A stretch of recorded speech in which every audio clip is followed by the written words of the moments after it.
Welcome back to the Real Women's Health Podcast. I'm Dr. Kristin Rojas, fellowship-trained breast cancer surgeon, board-certified gynecologist, and I'm here today. I have actually a special treat for all of you because I'm here with Dr. Desmond Sutton, who is not only a brilliant high-risk obstetrician or maternal-fetal medicine doctor, but he is also one of my co-residents and one of my best friends. And so I have lassoed him into doing this with me. And so, Des, I'm so excited that you're here today. Thank you for joining us. Thank you so much. I'm so honored to be on your podcast. This is amazing. Yeah, you should be honored. So Dr. Sutton and I did residency together. He was actually a year behind me, but that doesn't mean that I'm like older than him or anything. I'm obviously 10 years younger than he is. I used to say that I taught him everything he knows, but unfortunately now that he's a fellowship trained high-risk obstetrician, he now knows more than I know. And so that's why I brought him onto this podcast, so that all of you can learn more about Dr. Sutton and what he does and what he's working on, and like gain some knowledge bombs from him for your overall health and well-being. So Dr. Sutton, or Des, Des is a third-year maternal-fetal medicine fellow at Columbia University, Irving Medical Center in New York City, where I used to live. His most recent research focuses on COVID-19 infection and pregnancy, racial disparities in maternal morbidity, as well as other patient quality and safety projects. So, Dr. Sutton, welcome to the show. Thank you so much for having me. I look forward to, hopefully you have some time at the end so I can tell viewers a little bit of residency stories about you. Yeah, so why don't you start by telling us why you, as a young gentleman, decided to go into obstetrics and gynecology? Yeah, it's a good question. I had a really kind of like serendipitous, weird kind of like lifetime movie experience in medical school. So for the viewers, third year of medical school is classically when you rotate through all the what we call core subspecialties. So like, pediatrics, general surgery, internal medicine, and OBGYN is a core subspecialty. And so I kind of came into it initially wanting to do medical ICU because I really liked intensive care medicine, but then just fell in love with the labor floor, to be honest. And I think one of the things that really struck me was in internal medicine and ICU, I felt like we were admitting patients to the hospital and discharging them and kind of keep going back and forth until eventually they didn't leave the hospital, unfortunately. Where kind of OB was the opposite end of the spectrum. We were kind of focusing on like expanding people's families, kind of guiding the transition of life into the world. And it was also just medically more complex because you kind of had two patients in one, the baby and the mom. And then I kind of, the week after, kind of naturally found or accidentally found high-risk pregnancy by going to the wrong clinic because I wasn't the best medical student. And then ended up loving it. It felt serendipitous, like the universe was telling me something. And then the following week, I found out that I was actually born on the same floor that I was doing my OB rotation on, which I had no idea. So that's like sums it up. That's why I really have a lot of interest in complicated medical issues, love pregnancy, love labor and delivery. All those things led me to high-risk pregnancy. Yeah, and ultimately led you to the best residency program in the world, Brown University Women and Infants Hospital, where you met me. But not only that, you came to interview and my class actually recruited you. I don't know if you remember this, but you came over to Martha's house and we played charades. It was like adult style charades. And you probably were like, these people are crazy. And we had boys versus girls and it was really fun. Yeah, I remember because I did med school here in New York City, and I was thinking, like, am I going to really leave the big city to move to Providence, Rhode Island, where we were at Brown University? And you convinced me because I was like, if this girl can have fun in Providence, then I can definitely have fun in Providence. Yeah, residency is hard work, but if you like love the people that you work with, it's also can be a lot of fun too. And so, well, hopefully we are able to instill that message in you. So you did also, and then we did residency together. And did you always know that you wanted to do an MFM or maternal fetal medicine fellowship? Yeah, I mean, I came into residency wanting to do high risk pregnancy, and as I wasn't 100% sure, the other thing, OBGYN is big in pregnancy and GYN surgery for your viewers to know. So we kind of have to make that decision. Do you want to like kind of do both and be a generalist? Do you want to kind of subspecialize and do like something like gyn-onc or breast cancer surgery, or do you want to do something more subspecialized in OB?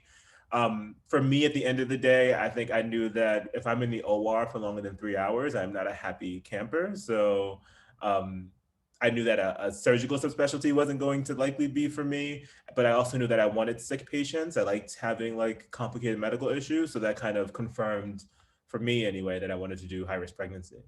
I know you felt very differently. You were very not into high risk pregnancy. Yeah. Out of all the things I did in residency, MFM was probably my least favorite. Not that I don't love taking care of pregnant women, but there were other things I liked more, you could say. And so you do 4 years of medical school, then 4 years of residency, and then how long is your fellowship? So fellowship is 3 years long. So it's 4 med school, 4 residency, 3 years of fellowship. Yeah, I mean, I feel like I've honestly gotten so lucky because I've kind of had dream experiences in all my training and my medical school. I haven't had a great residency experience. I've had an unbelievable fellowship experience. Yeah, I have no regrets about the time or the commitment that I put into it. Yeah, and so you're basically an expert doctor of 2 patients at a time, essentially, in complicated situations. Yeah. So let's talk humans to other humans. Yeah, exactly. So let's get to what everyone wants to know about. So you and I were both in New York City when the COVID-19 pandemic started in March, and I was kind of going through my own thing in Brooklyn with our breast patients, but you were in Manhattan and dealing with the pandemic from an obstetrics perspective. So why don't you tell us a little bit about your experience back when that happened and what you guys did? Yeah, it was kind of scary. Everyone was. I felt like the whole country was kind of caught with their pants down, kind of in a sense, in terms of COVID, because we were frankly just not prepared. We didn't really know what was coming down the pipeline. Part of that was due to like government issues. Part of that was just we never dealt like this for like over 100 years, dealt with anything like this for over 100 years. But I remember it was March 16th. I remember the day because it was kind of traumatic, where we had a patient come in and who was healthy, fine, and then all of a sudden, in the midst of her labor, kind of developed into florid COVID-like symptoms. And we tested her, and she ended up being positive. And from that experience, we ended up having like I think 12 healthcare workers who were exposed to COVID, some with like high risk. So that was a big wake-up call for my department, and like overnight, everything changed. We ended up doing universal screening for everyone when they came into the hospital to get admitted for delivery or surgery. We ended up making all these guidelines. We ended up having like emergency nightly meetings via Zoom with our entire department. Yeah, everything changed overnight. And so what we found our balance was with the universal screening, we were able to safely take care of patients and their partners and have safe admissions, and just overall being able to make sure that we contain and decrease the risk of incidental transmission as much as possible. So you were allowed to let patients' partners come in with them for labor as well? Because I know, for a lot of, like specifically for me right now in Florida, like we're doing everything we can to keep patients safe and all of our COVID precautions, but unfortunately, family members can't come with them to surgery. So you guys were able to implement strategies to make that safe for everyone? Yeah, initially when we didn't have access to a lot of like testing materials, we actually forbade partners from coming, which was a very difficult decision and traumatic for patients and providers, quite honestly, to have to put women through that. Eventually, we were able to allow partners to come back in, and we had like standardized procedures and protocols to try to limit the risk of exposure to other patients and healthcare workers.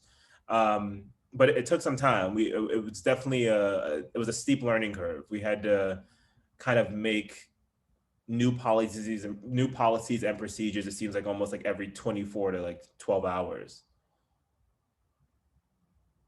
Yeah, it was definitely a rapidly evolving situation for sure. So what kind of complications? So if a pregnant woman is diagnosed with or contracts COVID during pregnancy, what kind of complications do you see? Yeah, so initially in the beginning of the pandemic, we weren't seeing a lot of complications. But as time went on and more data came out, we did find that pregnant women are considered a high risk group when it comes to COVID-19 infection, namely that they're at higher risk for severe illness. So when we say severe illness with COVID-19, we say that, your vital signs are very abnormal, your oxygen level, the oxygen saturation level in your blood, or how well you're oxygenating your blood or delivering oxygen to your body, is decreased. And for pregnant women, they're at higher risk of needing admission to the intensive care unit, needing to be intubated or put on a ventilation machines to help them breathe, and needing what we call cardiopulmonary bypass, or ECMO, which is a device that we put patients on to kind of bypass their heart and lungs because they are so sick. And so we know that patients are at high risk of all those things, and patients are at higher risk of, unfortunately, like dying from COVID-19. So what advice would you give to a woman who's considering becoming pregnant now or who's currently pregnant while we're still going through this pandemic? Yeah, I think now at this stage in the pandemic, now that we have access to PPE, typically, I mean, you should always be kind of cognizant and aware of what your surroundings are and what the supplies and resources are like where you live. But typically now we tell patients that they can safely get pregnant because we know that if you're wearing masks and you're social distancing and you're washing your hands and also like having eye protection when you're in like close quarters with people, that we can reasonably like reduce your risk of getting COVID-19. And we have a lot more therapeutics now. There's remdesivir, there's like convalescent plasma, although convalescent plasma unfortunately can't be given to pregnant patients. But there's other things we can do now to try to decrease your risk of having severe consequences from COVID-19. I mean, it was in the beginning of the pandemic that we weren't giving patients steroids because we thought that it could harm them, but now we know it's actually the exact opposite, that IV steroids can help people with COVID-19. So a lot of things have changed in terms of therapeutics and supplies and resources that I think it's safe for patients to get pregnant as long as they follow the appropriate guidelines in terms of social distancing and wearing masks. Yeah, I didn't, I just actually thought of a question, so hopefully you can answer it. But so what if a patient gets pregnant while her partner has COVID? Like, Yeah, can COVID be passed through semen? so that's a good question. I don't know if COVID is present in semen because I am a gynecologist at heart. But Yeah. what we do know is that we didn't see like an increased rate of miscarriages or preterm births during COVID. And right now, although there have been some case reports of in utero transmission, so meaning the virus passes through the placenta to the fetus, those have been relatively rare. And I mean, I think that's reassuring because it's a pandemic. And I mean, right now we have over 500,000 people who've died from the pandemic. So if it was something that could happen pretty frequently based on the number of people that have been infected in the country, we would see it right now. And we just haven't seen that. We haven't really seen an increased rate of stillbirths. We haven't seen an increased rate of preterm births. So I think even if what I tell patients is that as long as we keep you healthy, even if you do have COVID, everything should be fine for your pregnancy. It's really if you get a severe illness, like the things we were talking about with ICU admission and having your oxygen saturation drop, that's when we can get into the danger zone. And you are at higher risk of having that happen to you because you are pregnant. But I don't think it's to the point that we would stop people from getting pregnant because of the pandemic, especially not at this stage that we're at. Yeah. What if you had a patient with like a really big medical problem, like cystic fibrosis or some other like really bad lung problem? How do you counsel those patients? I'm just curious. Yeah, I mean, that's a very good question. I think it depends on a lot of different factors. Like, is this a cystic fibrosis patient that lives in the suburbs where they can like reasonably social distance and, they have access to masks and, they don't have family members who are healthcare workers or school teachers or who have other occupational hazards that would expose them to COVID? I would be less concerned as opposed if you're living in a city in an apartment building with like, multiple other people who are in and out, then we might want to have a different kind of conversation. And we also might want to talk about the vaccine at some point as well. Yeah, that's true, which we will get to. But what also would you tell a patient though who's pregnant and needs to come in for those frequent prenatal care visits? Like what do you tell those patients? Yeah, I think so the one silver lining about the pandemic is really like catapulted our telehealth just capabilities. I don't know what your experience has been like, but it's kind of revolutionized healthcare in a good way from that standpoint. We now do a lot of our prenatal care visits, the ones that we can do virtually. We do a lot of them virtually, and for patient and now we've started doing things like giving patients scales to take home and blood pressure cuffs so that they can take their own blood pressure, they can weigh themselves, and they can report that information for us virtually. There are still some things that patients have to come in for, like, you need your diabetes screening tests, you need like ultrasounds, that stuff we can't avoid, but some of the other visits we can definitely like significantly limit by doing through telehealth. Yeah, for my job, it has really made it very easy. And it kind of makes me wonder like why we didn't do this sooner too, because I think the rate limiting step was probably payers, like insurance companies. And now that this has happened, it makes the lives a lot easier for a lot of our patients, not just from like a pregnancy standpoint, but, I do a lot of virtual follow-up visits. I like to see all my patients in person the first time, because for me, the clinical exam is really important. You can't always get the whole picture from a patient's mammogram or ultrasound or even MRI. But then I do a lot of my follow-ups virtually, especially because it's funny here down in Miami, like if patients live 45 minutes away, like the satellite that I go to in Plantation, they do not want to come to Miami. They like staying in the suburbs. So it's way easier for me to make contact with my patients, and I can just have my nurse help me get them on Zoom. And like, I've been really pleased with how great all of my patients are, even like the older ones, or maybe patients who aren't so like technologically adept, and how like gung-ho they are about doing Zoom. And it's nice because you do a Zoom with your patient, you can finally see their entire face. Yeah, like you don't have to wear a mask. I feel like I have to, when I'm telling a patient that they have breast cancer or explaining their breast cancer diagnosis, I have to like emote through a mask, show them that I care through a mask without touching them, read their face through the mask and comfort them, and then like make sure that I'm like reading all of the body cues through their eyes. And it's hard. And so I like you finally get to see patients' faces. Yeah, I agree with you. I think the payer situation definitely helped with, and hopefully that won't be going backwards. I don't think they can really take it away now that they've given it to us. I also have found being in a city, especially because I work up here in Washington Heights, there's something, I mean, I don't even know if this is like, it's not inappropriate to say, but being able to see a patient in their own home, you kind of get a different dimension of who they are as a person. You can kind of like see their own like their struggles or things they might be dealing with that they would never tell you or bring into the office.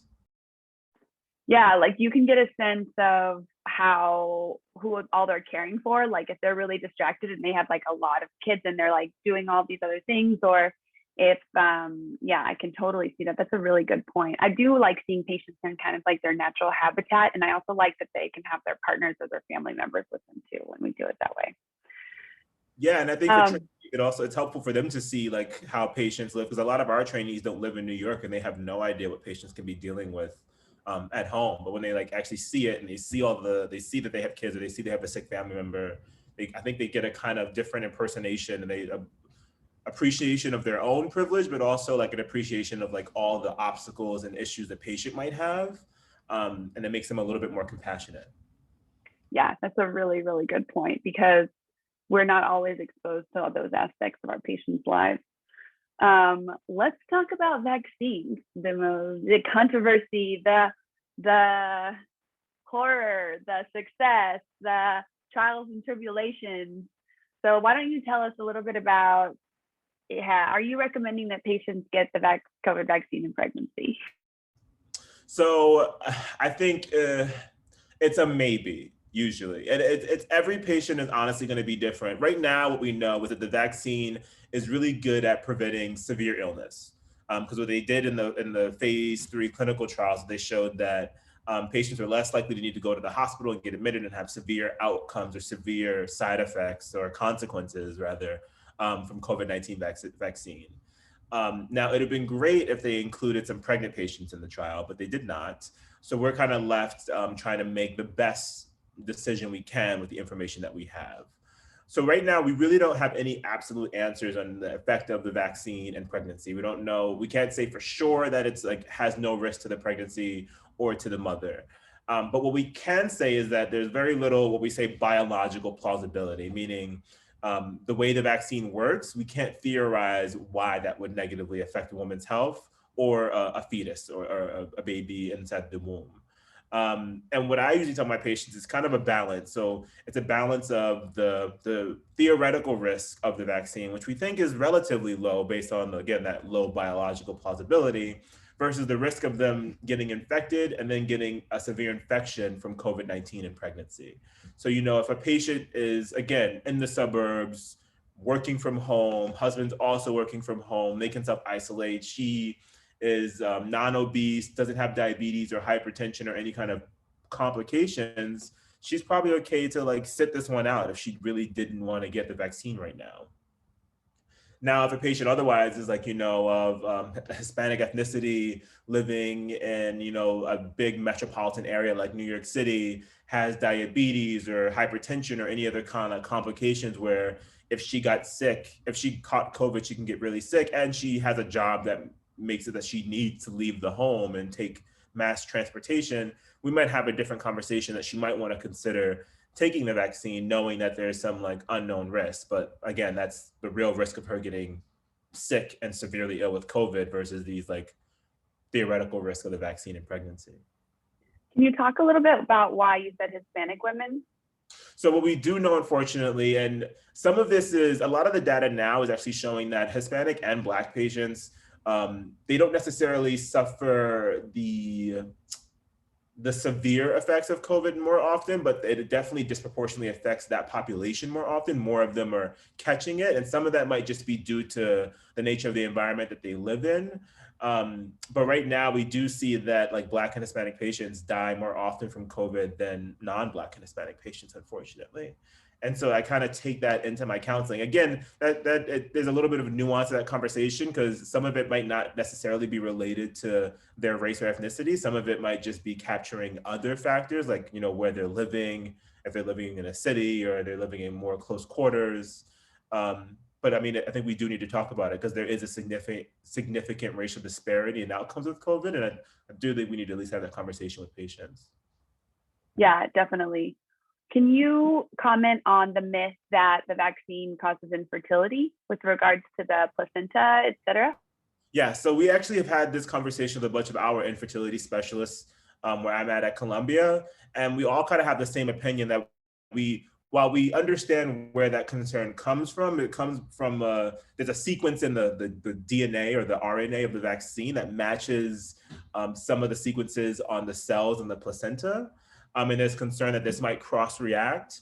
The one thing I think people should remember is that a protein, if you like Google what a protein actually looks like, it's like folded on top of itself like 1,000 times. So it's not necessarily for sure that this coding region will even be visible to your body. But more importantly, if you actually get COVID, you're still going to make these antibodies. And right now, with all the people that have COVID in this country, we don't see a bunch of infertility. We're not seeing a bigger rate of miscarriages. We're not seeing a large rate, increasing rate of infertility. So if the COVID virus itself isn't causing the infertility and making you develop these antibodies, we don't see how the vaccine would do that either. That's a really great point. I hadn't thought about it that way. So I'm glad I asked you that question because my mom actually was like, make sure that you have Desmond answer this question. So, yeah. Hi, Mrs. Rojas. Yeah. Hi, Mom. So, okay. Now that we're talking about vaccines and pregnancy, though, would you recommend, like during flu season, that pregnant patients also get their flu vaccine? Yes, 100%. Especially if you have like asthma or like pulmonary comorbidities or pulmonary issues like cystic fibrosis and whatnot. We know that pregnant patients are more likely to suffer severe consequences of flu because it's another pulmonary infection. And we know that receipt of the flu vaccine can significantly decrease the risk of them getting very sick with the flu. So absolutely, I would always recommend pregnant patients take the flu vaccine, and really almost anyone. I mean, it's the flu vaccine. We should all take it. Yes, thank you. Thank you for that shout out. It's also interesting to see how, I mean, I don't know if you saw this, but like the flu numbers have significantly decreased this year probably because of all the social distancing and the masking. Yeah, I know. That's so crazy, but it just tells you how effective that strategy really is. Yeah, definitely.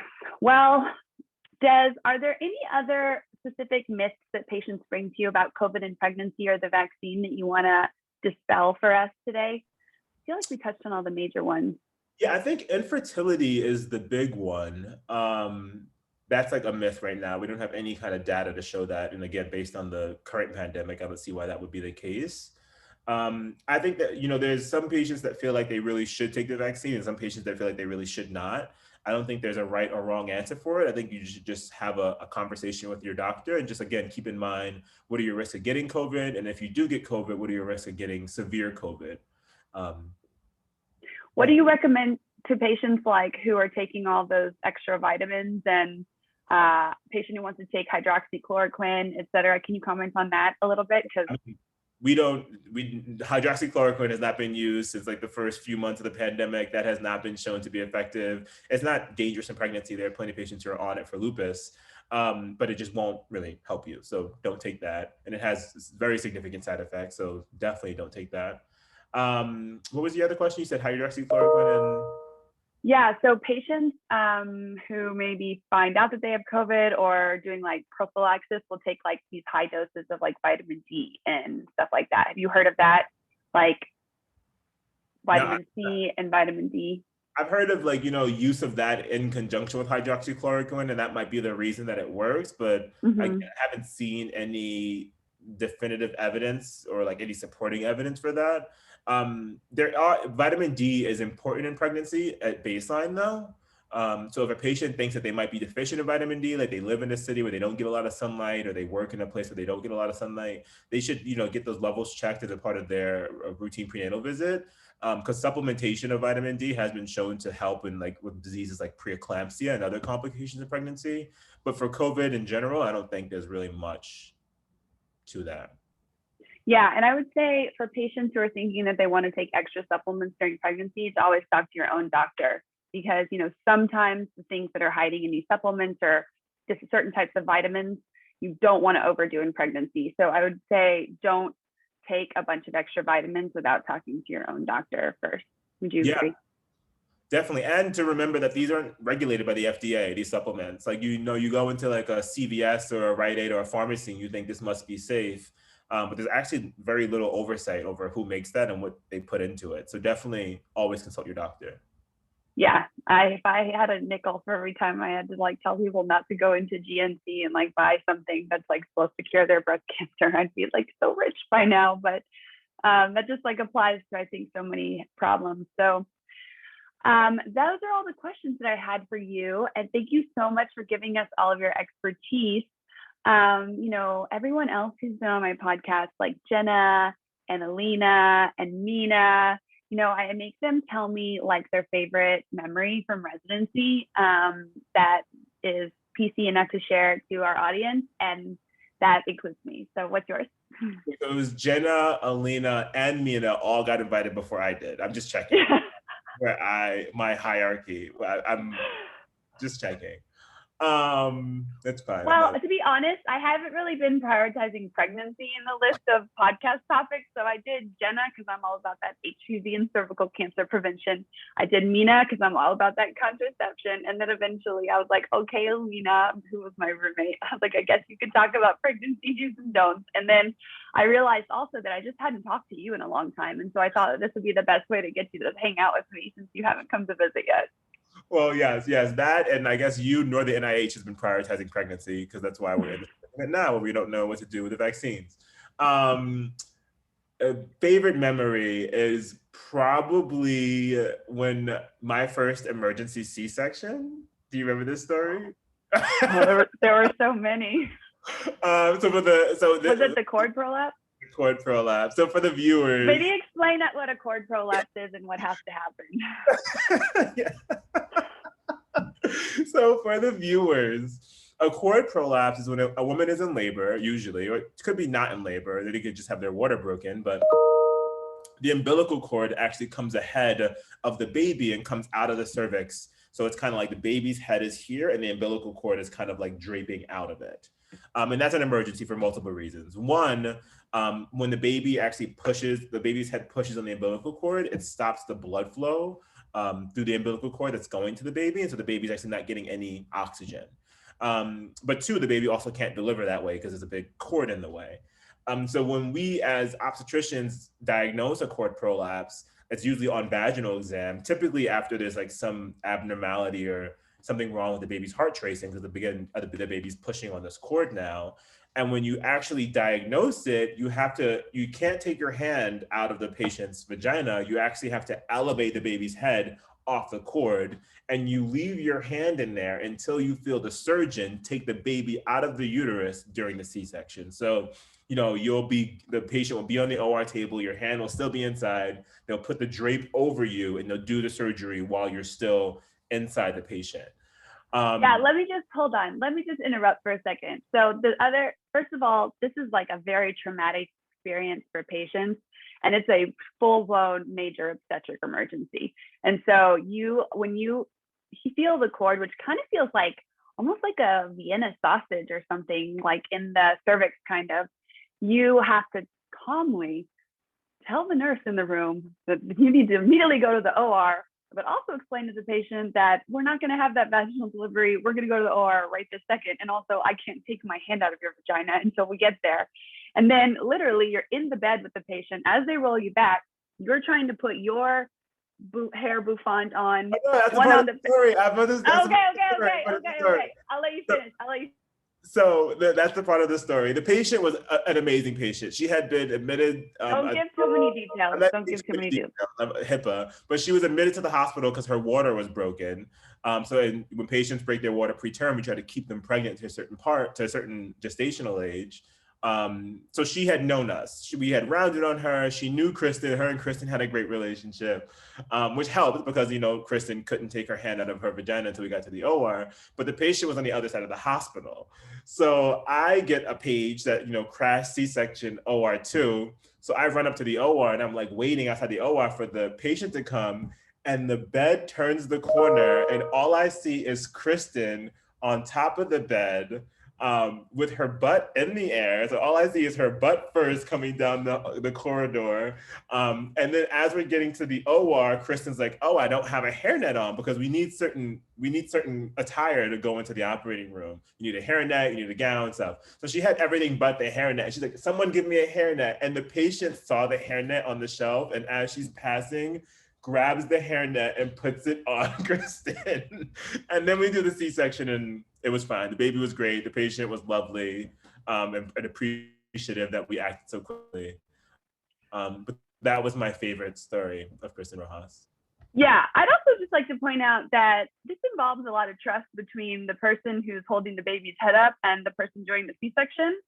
So because your hand is in the uterus basically, and the surgeon is cutting the uterus open with a sharp knife in an emergent fashion. And so what you don't want is to lose a finger in this whole process. And so I think as I was getting like draped into the OR, and then you're there and you're sitting and you're like listening because you know the steps of the C-section, so you know what's happening. And then someone throws an instrument on you and hits you in the head. And I was like, Des, if you cut my finger, I swear to God, I'm going to kill you. And he didn't. And I still have all my digits and everyone ended up happy. So that was, I think actually something similar happened more than one time, but that was probably the funniest because the patient put the bouffant on my head. It was amazing. When she reached over and put the bouffant on your head as you still have your hand in her vagina, and she was still smiling. It was so weird. I know, residency is weird. And then like OBGYN residency, like when you have patients, you basically live in the hospital, you build these relationships with them where they really have to like trust you and you learn everything about them. And sometimes they're admitted for weeks at a time, and so you really get to know. Yeah, really get to know them. Well, that's a great story. I'm not sure if I'm going to edit that out or not, but I don't know. You gotta watch it over. Make Jorge watch it and see what he thinks. Yeah, we'll ask Julie and see what Julie says. Okay. Well, thank you so much for being here. The next time we have a national pandemic or a crisis, because hopefully never, but your career is like catapulting into the stars, and you are a national expert. And I just can't wait to see what you do next. And so I have a feeling that as everyone, starts to listen to the Real Women's Health podcast every day and it becomes a staple in their everyday lives, I have a feeling like I'm going to have you back on again if you will come. I would love to, anytime. Hopefully I'll make it higher in the list this time. I won't be like the 4th or 5th choice. Hopefully next time we can do it in person because you come down to Miami Beach to visit us. Yes, I would love that. Yes. Okay, well, thank you everyone for tuning in to the Real Women's Health podcast. Dr. Desmond Sutton, a maternal fetal medicine fellow at Columbia University in New York City, who is about to start a new job that we can't tell you about yet, but we'll keep you posted. And his Instagram is, tell them your Instagram, Des. It's Desmond Sutton MD at Instagram. Yeah, follow Desmond for some interesting information. Him and his brother both like to give a lot of good public health info. And so his twin brother, so cute. And thank you so much for tuning in. Thank you, Des, for being here. And until next time, everyone, bye. Bye.